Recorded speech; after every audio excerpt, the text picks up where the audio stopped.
Okay, here we are. Straight ahead you see a hotel called the Mena House, and it's a very good hotel.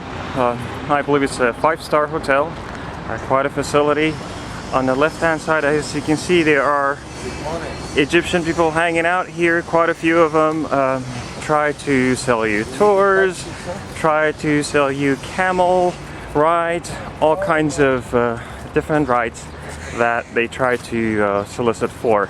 Now, the best suggestion is, of course, to stay with your hotel and make arrangements there and come out with tours that are available from your hotel. Now, if you come out here, there's no telling who you're going to encounter, so the best thing is to stay within groups and stay within your tour, which is legitimate and has been put together by your hotel. Now, as we are proceeding, this is going to go uphill, and it's a hot day here in Cairo. It's extremely hot to the point that you cannot stand it. You better have some bottled water with yourself, otherwise you may feel dehydrated.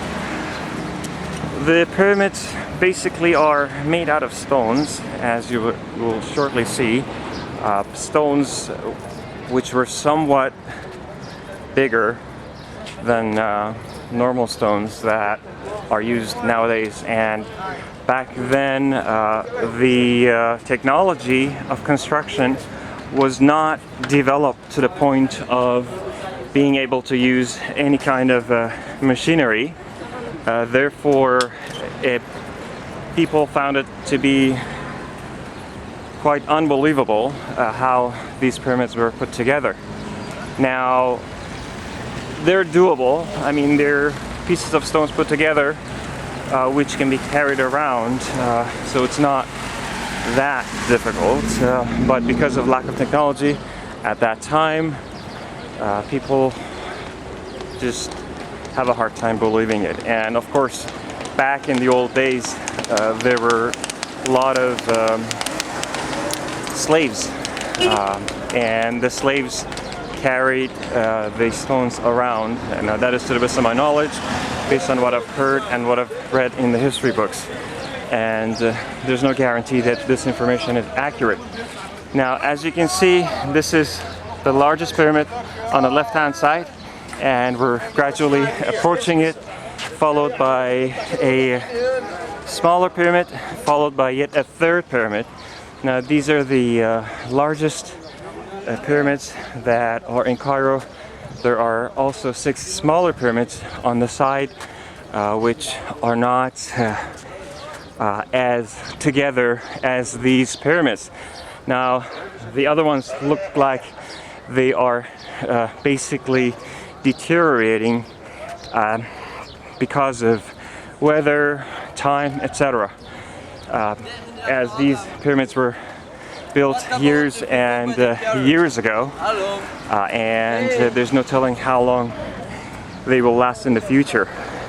Now, as you saw a bit of it earlier, this is a highly populated city with a lot of people who are not very rich. You see a lot of people hanging out on the streets, and it is rather difficult when 50 cabs try to pick up a passenger and you keep saying no, and they are being highly aggressive.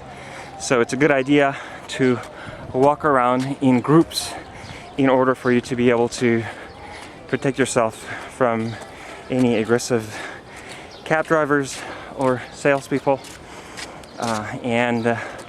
The best suggestion I have is to make arrangements with at least a 5-star hotel through your travel agent prior to your arrival in Egypt. And if you don't speak the language, you're going to be that much more vulnerable to whatever that can go wrong.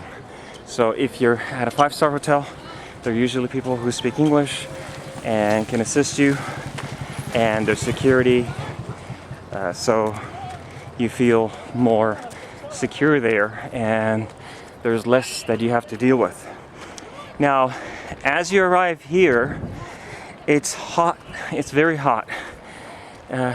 Today is the 4th of June, 08, and it's very, very hot. According to Egyptians, the best time to visit Cairo is during the month of March.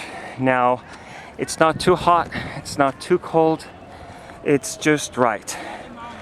Now, there's a lot of sand all around here, so be ready for it. It's not like your tiled floor.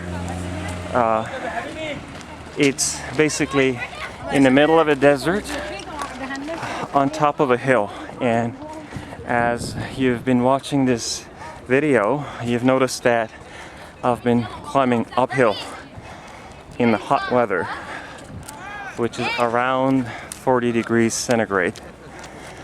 So be ready for the kind of weather that is available in this area.